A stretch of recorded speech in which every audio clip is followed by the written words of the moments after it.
Cycle గుర్తుకు ఓటేద్దాం, అయ్యన్నను గెలిపిద్దాం. Welcome to ME news. కూటమి గెలుపుతోనే మంచి రోజులు వస్తాయని, 5 ఏళ్లలో వైసీపీ అరాచక పాలన చేస్తుందని వేములపూడి ఎన్నికల ప్రచార సభలో అనకాపల్లి ఎంపీ అభ్యర్థి సీఎం రమేష్, నర్సీపట్నం ఎమ్మెల్యే అభ్యర్థి అయ్యన్న 5 ఏళ్ల వైసీపీ అరాచక పాలనలో అన్ని రంగాల్లో నష్టపోయిన రాష్ట్రాన్ని అభివృద్ధి చేసుకునేందుకు ప్రజలంతా ఈ ఎన్నికల్లో కూటమి అభ్యర్థులను ఆశీర్వదించాలని అనకాపల్లి ఎంపీ అభ్యర్థి సీఎం రమేష్ పిలుపునిచ్చారు. అనకాపల్లి జిల్లా నర్సీపట్నం నియోజకవర్గం నర్సీపట్నం మండలంలోని వేములపూడి గ్రామంలో మంగళవారం రాత్రి ఏర్పాటు చేసిన ఎన్నికల ప్రచార సభలో మాట్లాడారు. గత ఎన్నికల్లో జగన్మోహన్ రెడ్డి ఒక్క ఛాన్స్ అంటూ ఎన్నెన్నో హామీలు ఇచ్చి అమలు చేయలేకపోయారని విమర్శించారు. వైసీపీ పాలనలో అన్ని వర్గాల ప్రజలు తీవ్ర ఇబ్బందులకు గురయ్యారన్నారు. మళ్లీ రాష్ట్రం గాడి పడేందుకు టీడీపీ, బీజేపీ, జనసేన నాయకులు, కార్యకర్తలు సైనికుల్లా పనిచేయాలని అన్నారు. అనంతరం మాజీ మంత్రి నర్సీపట్నం నియోజకవర్గ టీడీపీ అభ్యర్థి చింతకాయల అయ్యన్న పాత్రుడు మాట్లాడుతూ కూటమి మేనిఫెస్టోలో మైళ్లకు పెద్దపీట వేశామన్నారు. రాష్ట్రాన్ని మధ్యాంధ్రప్రదేశ్గా మార్చిన సీఎం జగన్ రెడ్డికి ఎన్నికల్లో ఓటు ద్వారా ప్రజలు బుద్ధి చెప్పాలని కోరారు.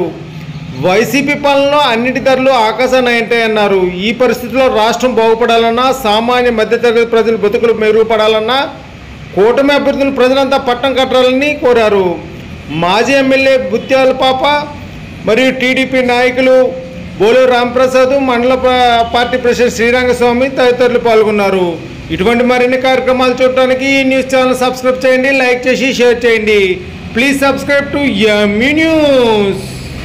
చేసుకోకపోతే పూర్తిగా కోల్పోతుందని చెప్పేసి ఈ చట్టం చెప్తుంది. కాబట్టి మా హక్కులు కాపాడుకునే క్రమంలో ఈ చట్టాన్ని రద్దు చేయాలి సార్ అని చెప్తే సార్ కూడా దానికి స్పందించి మన ప్రభుత్వం వచ్చిన వెంటనే ఈ భూ హక్కు చట్టాన్ని రద్దు చేసి ప్రజలందరికీ మేలు కలిగే విధంగా మేము మీకు న్యాయం చేస్తామని చెప్పి హామీ ఇవ్వడం జరిగింది. అంతేకాకుండా ముత్యాల బాబు గారు ఉన్నప్పుడు లాస్ట్ టైంలో వచ్చింది, టెండర్కి వచ్చి ఆగిపోయింది. అలాగే మన అయ్యన్న పాత్ర గారి టైంలో కూడా లాస్ట్ టెండర్లకు వచ్చింది, గవర్నమెంట్ భాగంలో ఆగిపోయింది. ఇక్కడ మనకి ట్రాఫిక్ బాగా ఎక్కువగా ఉంది కాబట్టి మనకు రోడ్డు వైండింగ్ కూడా చేయాలని ఈ సభాముఖంగా కోరుకుంటూ సెలవు తీసుకుంటున్నాను. అమ్మ, ఇక్కడికి విచ్చేసిన అందరికి కూడా నా హృదయపూర్వక ధన్యవాదాలు తెలియజేసుకుంటూ, అమ్మ వెళ్ళి వాళ్ళందరూ కూడా జాగ్రత్తగా వెళ్ళి మరి ఇంటికి చేరాలని కోరుకుంటూ ఈ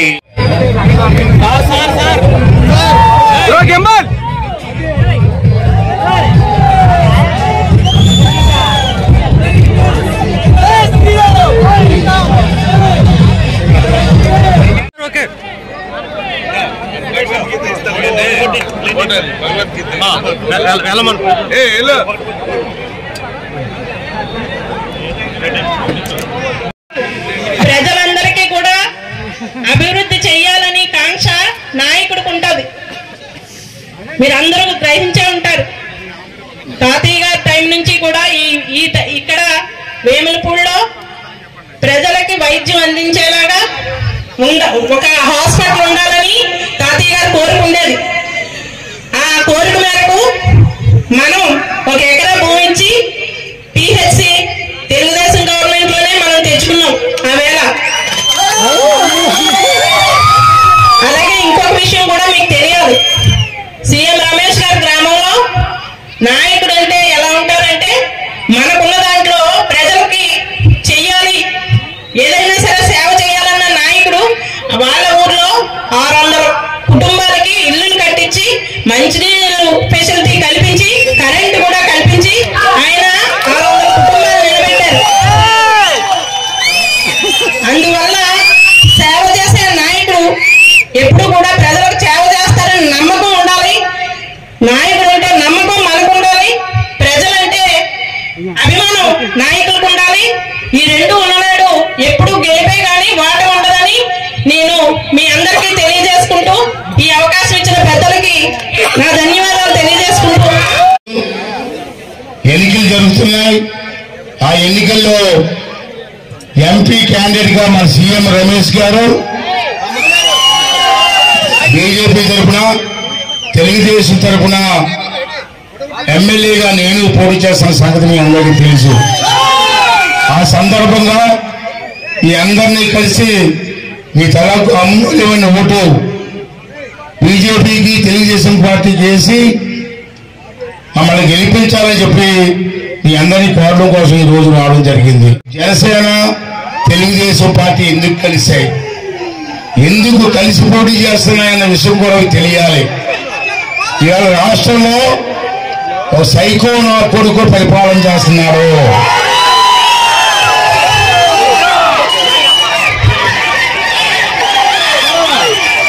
వాణ్ణి నమ్మి ఓటేసి ముఖ్యమంత్రిని చేస్తే ఈ రాష్ట్రాన్ని సర్వనాశనం చేశాడు, అప్పులు పాలు చేశాడు, మన రాష్ట్రం తాలూకు భవిష్యత్తును నాశనం చేశాడు.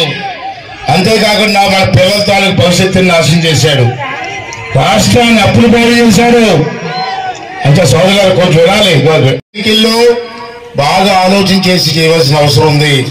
ఎందుకు చేయాలంటే ఈ జగన్మోహన్ రెడ్డి ఒకసారి మీరు ఆలోచిస్తే అన్ని అబద్ధాలు చెప్పాడు. మన విశాఖపట్నం వచ్చాడు, విశాఖపట్నం అంటాడు మనిషి పుట్టినా కూడా ఇంత ఉంటాడు, ఎగిరేది చెప్తున్నాడు. నేను 90 సంవత్సరం పనులు చేశాను అన్నాడు. చేశాడు తమ్ముడు.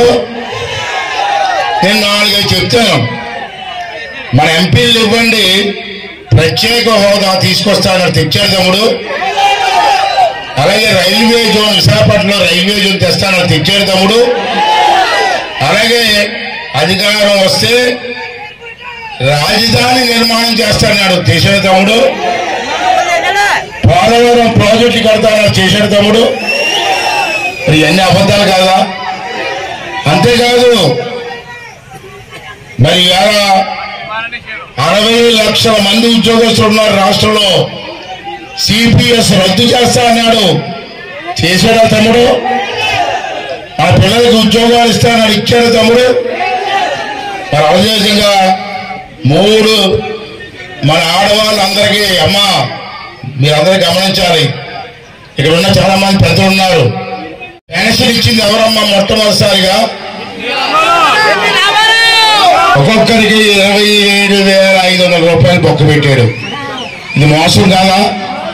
ముసలి వాళ్ళని, భర్త చచ్చిపోయిన ఆడవాళ్ళని మోసం చేయడం ఈ జగన్మోహన్ రెడ్డి న్యాయం అని చెప్పి ఒకసారి అర్థం చేసుకోవాల్సినటువంటి అవసరం ఉంది. అంతేకాకుండా మద్యపానం, అమ్మ ఆడవాళ్ళు మీరు ఆ రోజు ఏమన్నాడమ్మా, నేను గెలిచిన వెంటనే బ్రాందీ సభలు మొత్తం చేస్తాను అన్నాడా లేదమ్మా? చేసాడమ్మా. ఈవేళ చంద్రబాబు చెప్పాడు, ఒక్కొక్క సీసారి 800 రూపాయలకు అమ్ముతున్నాడు. నిప్పు ఎంత ఉంటుంది? నిప్పు రూపాయలు లాభం తీసుకొని మీ చేతుల్లో 100 రూపాయలు పెట్టి 1000 రూపాయలు లాగేస్తున్నాడు. ఇది న్యాయం అంటారా? ఆ రోజు కరెంటు బిల్లు చంద్రబాబు నాయుడు టైంలో కరెంటు బిల్లు ఎంత వచ్చేది, ఇప్పుడు ఎంత వస్తుందో అసలు అర్థం చేసుకోవాల్సిన అవసరం ఉంది. కరెంట్ చంద్రబాబు టైంలో పెట్రోల్ రేట్ ఎంత ఉంది, ఇప్పుడు ఎంత ఉంది? నిత్యావసర వస్తువుల రేట్ ఎంత ఉంది అప్పుడు, ఇప్పుడు ఎలా ఉంది? అలాగే గ్యాస్ సిలిండర్ ఎంత ఉండేది, ఇప్పుడు ఎంత ఉంది? ఇవన్నీ కూడా మీరు అర్థం చేసుకొని ఈ రాష్ట్రాన్ని అభివృద్ధి చేసుకోవడం కోసం ప్రయత్నం చేయవలసినటువంటి అవసరం ఉంది. ఆ రింగిల్ రాని రోజా ఉంది చూసారా? టీవీలో చూస్తారా? ఆ మాటలు, ఆ తీరు అది చూస్తారు కదా. ఏముందమ్మా, ఏముంది? మద్యపానం నిషేధం చేయకపోతే నేను ఓటే అడగనంది. ఏమమ్మా రోజు అడుగుతావు అప్పుడు ఓటు? అడుగు ఒకసారి వచ్చి మా ఏమిలిపూడి గ్రామం వచ్చి స్టేజ్ మీద మాట్లాడు, ఓటు అడుగు. అడిగే ధైర్యం ఉందని అడుగుతున్నాను. ఇవాళ పూర్తి అవ్వాలన్నా, మన ప్రాంతం బాగోవాలన్నా, మన పిల్లల భవిష్యత్తు బాగుండాలన్నా అనుభవం ఉన్న వ్యక్తి చంద్రబాబు నాయుడు గారు రావాల్సిన అవసరం ఉంది.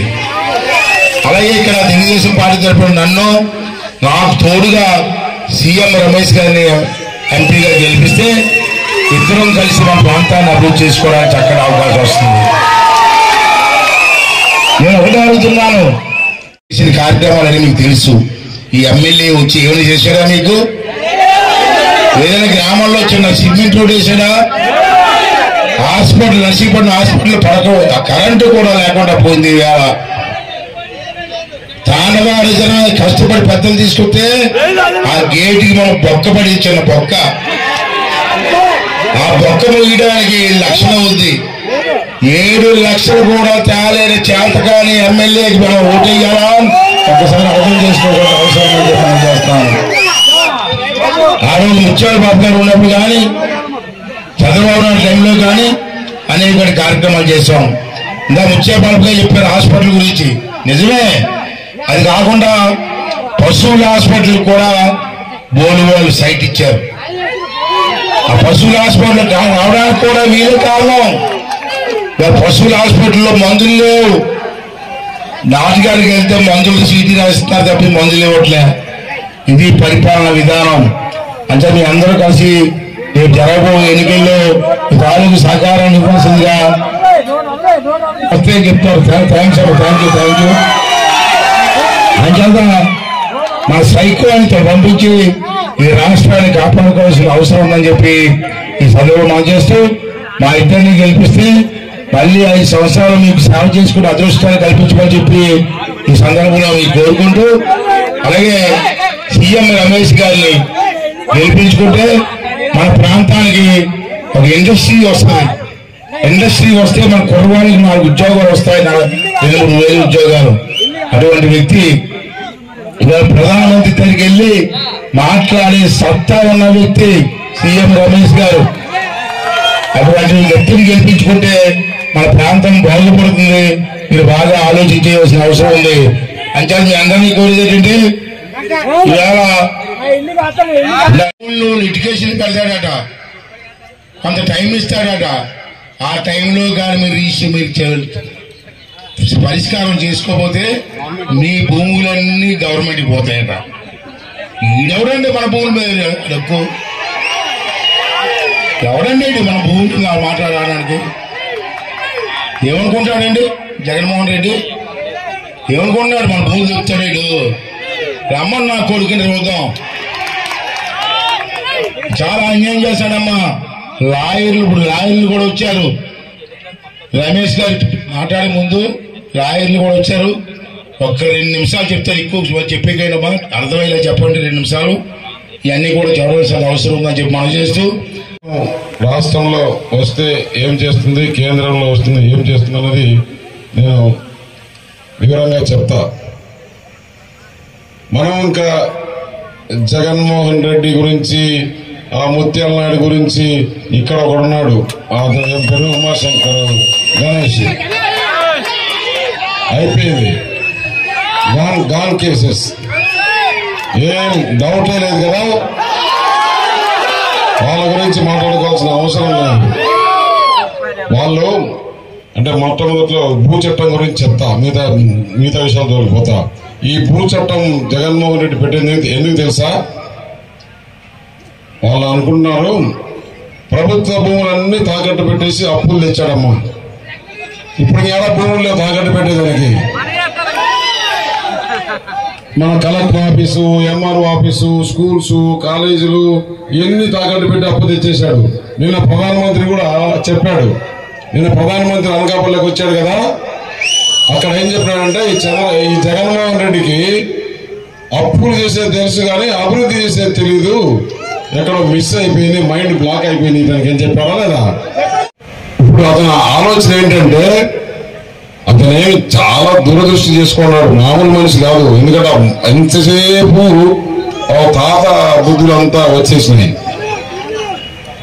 అక్కడ తాత కూడా పులివెందుల్లో మేము చిన్నప్పుడు మాకు తెలుసు, ఈ బస్సుల్లో పోయే వాళ్ళని నైట్ పూట దొంగలు పెట్టి అక్కడ ఆపి వాళ్ళ దగ్గర నగలు దోచుకునేవాళ్ళు. ఆ మాదిరి పైకి వచ్చిన కుటుంబం అది. అటువంటి వాళ్ళకి మరి ఇటు ఆలోచనలకు ఏమొస్తాయి అంటే మన భూమి పైన ఆయన ఫోటో ఎందుకమ్మా? నాకు ఎప్పుడో మా ముత్తాత నుంచి, మా తాత నుంచి, మా నాన్న నుంచి నాకు పొలం వస్తే నా పొలం పైన, నా కాగితాల పైన అతని ఫోటో పెట్టుకుంటే నాకు ఎట్లుంటుంది చెప్పండి? మీకు ఎట్లుంటది? ఆ దుర్మార్గుడు, ఆ రాక్షసుడు చోట చిన్నాన్ని చంపి రకరకాలుగా ఇంతమందికి అన్యాయం చేసిన ఫోటో మన ఇంట్లో పెట్టుకోవాలంటే మన భూమి పైన. అందుకే దేవుడు అనేవాడు ఉంటాడు. దేవుడు ఇంతకుముందు శిక్ష ఎప్పుడో నరకం పైన వేసేవాడంట. అంటే అప్పుడు ఆ కాలంలో కంప్యూటర్లు, ఈ సెల్ ఫోన్లు ఈ ఆండ్రాయిడ్లు యాపిల్ లేవు. ఇప్పుడు వాళ్ళు కూడా టెక్నాలజీ మార్చుకున్నారు. అందుకని వాళ్ళకు కూడా ఎంటబడి తెలిసిపోతుంది. రేపు 13వ తారీఖు బ్రహ్మాండంగా ఏం డౌట్ లేదు, శిక్ష వేసేస్తారు. మామూలు శిక్ష కాదు, మామూలు శిక్ష కాదు. అంటే ఈ పని చేస్తుంది ఆమె భూమి అంట, ఆమె అప్లై చేసుకోవాలంట. ఇది భూమి నాదని అప్లై చేసుకున్నాక ఏం చేస్తారంటే ఈ ఉమాశంకర్ గణేష్ ఆ ఎంఆర్ఓ చెప్తాడు, అది అట్లా పెండింగ్ పెట్టు, మళ్ళీ మా పార్టీలో చేరినాక చూస్తామని. వాళ్ళ ఆలోచన లేకుంటే కదా ఎంత ఇస్తావో చెప్పు. అట్లా నేను ఊరికి ఉదాహరణకు చెప్తున్నా. అట్లా ప్రతి ఒక్కరిది ఏ గ్రామంలో ఆ గ్రామంలో ఆ నాయకుడు డబ్బులు కొట్టాలా, ఇదంతా జగన్మోహన్ రెడ్డికి పోవాలని. అది ఏ మాత్రం జరగదు. అసలు చట్టం చేస్తే అమలు చేసేదానికి ఇంక 4 రోజులు మనం బటన్ నొక్కితే డైరెక్ట్ గా బెంగళూరు పోతాడు. అతను ఏడపోతాడు, ఇక్కడ ఉన్నాడు. ఎందుకంటే తెలంగాణలో జగన్మోహన్ రెడ్డిని ఎక్కడ ఆడ అలౌ చేయరు, ఇక్కడ ఆంధ్రాలో ఉండలేడు. ఈ అడవిలో పోవాల్సిందే పారిపోయి. ఎక్కడికి పారిపోయినా కూడా ఈ నాయకులు ప్రజల దగ్గర దోచుకున్న సొమ్మునంతా తెచ్చి మళ్ళీ సంక్షేమానికి అభివృద్ధి కష్టపడి. ఎందుకంటే ఆ డబ్బులంతా బంది, ఎక్కడికి పారిపోలేరు. అవన్నీ తీసుకుని వస్తాం. మా తెలుగుదేశం, జనసేన, భారతీయ జనతా పార్టీ నాయకులు ఎవరైతే ఇబ్బంది పెట్టినారో వాళ్ళ లెక్క తెలుస్తాం. అన్నీ ఉన్నాయి, ఏమాత్రం ఇది కావాల్సిన భయపడాల్సిన అవసరం లేదు. అలాగే నేను ఒకటే చెప్తున్నా, ఇక్కడ ప్రధానమంత్రి గారు నన్ను పంపించింది అనకాపల్లి 7 నియోజకవర్గాలు, అంటే నర్సీపట్నం, మాడుగుల, చోడవరం, పెందుర్తి, యలమంచిలి, పాయకరాపేట, ఇవన్నీ కూడా వెనుకబడి ఉన్నాయి. అక్కడ యువత ఎక్కువ ఉంది. అక్కడ పరిశ్రమలు స్థాపించాలా. ఈ ప్రభుత్వం జగన్మోహన్ రెడ్డి ఉంటే పరిశ్రమలు రావు. నువ్వు అక్కడ వెళ్ళి కంటెస్ట్ చేయి, ఆ ప్రాంతాన్ని అభివృద్ధి చేయాలని చెప్తే, సార్ మీరు నేను అక్కడికి వెళ్తాను, నేను అక్కడ కంటెస్ట్ చేస్తాను, నన్ను అక్కడ ఆదరిస్తాను. ఎందుకంటే నేను కడప జిల్లా నుంచి 2 సార్లు రాజ్యసభకు ఎన్నికైనా. అక్కడ నేనుండే సామాజిక వర్గం కడప జిల్లాలో 500 మంది అక్కడ ఆ రెడ్లను ఎదిరించి నాకు సపోర్ట్ చేస్తే, ఆ రెడ్లను ఎదిరించి నేను ఇంతవరకైనా ఇక్కడ ఇంత పెద్ద కుటుంబం ఉంది. అనకాపల్లి పార్లమెంట్ నియోజకవర్గంలో ఇంత పెద్ద కుటుంబం ఉంటే నాకు కొండంత అండ. మనంతా ఒక పెద్ద కుటుంబం కాబట్టి నాకు ఏమాత్రం అనుమానం లేదు. ఈ ప్రాంతానికి అభివృద్ధి చేసి, ఇక్కడ పరిశ్రమలు స్థాపించి, ఇక్కడ ఇన్ఫ్రాస్ట్రక్చర్ డెవలప్ చేసి, ఇక్కడ రోడ్లు గాని, నీటి పారుదల గాని, తాగునీరు గాని, వైద్యం గాని, విద్య గాని అన్ని డెవలప్ చేసి, ముఖ్యంగా ఇక్కడ ఉండే యువతకు ఏ విధంగా ఆదుకోవాలా, వారికి ఉద్యోగ అవకాశాలు వచ్చే విధంగా పరిశ్రమలు చేస్తాను. అభివృద్ధి ఏంటనేది మళ్ళీ ఎవరన్నా పోటీ రావాలని ఆలోచనలో పడాలా, ఆ విధంగా డెవలప్ చేస్తాం. ఇంకొకటి చెప్తున్నా, రేపు ఎలక్షన్లు అయిపోయినాక ఈరోజు బొత్స ఏదో మాట్లాడాడు. అసలు భారతీయ జనతా పార్టీ ఎక్కడుంది, అది బంగాళాఖాతంలోకి పోతుందని.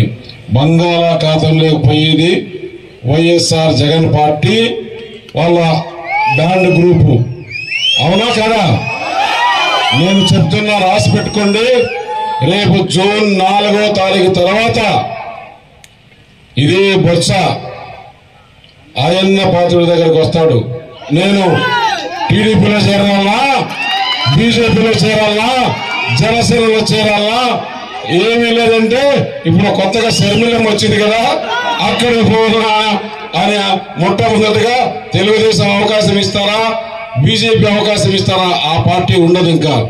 ఎందుకంటే అధికారం వచ్చిన తర్వాత కొంతమంది బీజేపీకి వస్తారు, కొంతమంది అటు పోతారు, ఇటు పోతారు. అప్పుడు కూడా మేము ముగ్గురం 3 పార్టీలు నిర్ణయించుకొని ఎవరు మంచి వాళ్ళు, ఎవరు చెడ్డవాళ్ళు, ఎవరిని తీసుకోకూడదు, ఎవరిని తీసుకోవాలనే ఆలోచన చేస్తాం. కానీ బొత్స గుర్తుపెట్టుకో, నువ్వు భారతీయ జనతా పార్టీ ప్రధానమంత్రిని విమర్శించేంత వాడిగా నీకు అంత శక్తి ఉందా?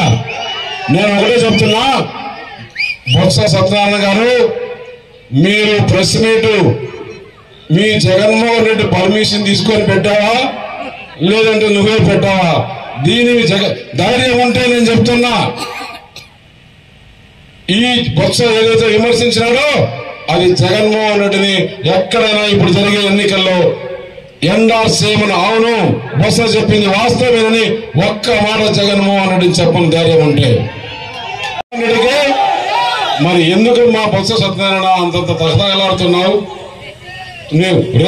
రేపు మొట్టమొదటిగా నష్టపోయేది ఏంటి? నువ్వు నేను చెప్తున్నా చూడు, నువ్వు భారతీయ జనతా పార్టీ నాకు చెప్పండి అని అయ్యన్న పాత్రకు వచ్చి రిక్వెస్ట్ చేసుకుంటావా లేదా అని చెప్పేసి ఇక్కడి నుంచి అడుగుతున్నా. అయ్యన్న పాత్రుడు గారితో అనుకున్నాం, ఈ ప్రాంతంలో రేపు అధికారంలోకి వచ్చినాక ఆమెకు కూడా ఇక్కడ కావాల్సిన పనులు ఏమన్నా కానీ ఆమెకు కూడా పార్టీలో సముచితమైన స్థానం ఏర్పాటు చేస్తామని చెప్పేసి తెలియజేస్తూ, వారికి గౌరవప్రదంగా పార్టీలో ఉంటుందని చెప్పేసి, పార్టీ అండ వారిపైన ఉంటుందని చెప్పి తెలియజేస్తూ, అలాగే ఇంతసేపు చెప్పారు కదా ఉచిత ప్రయాణం అని.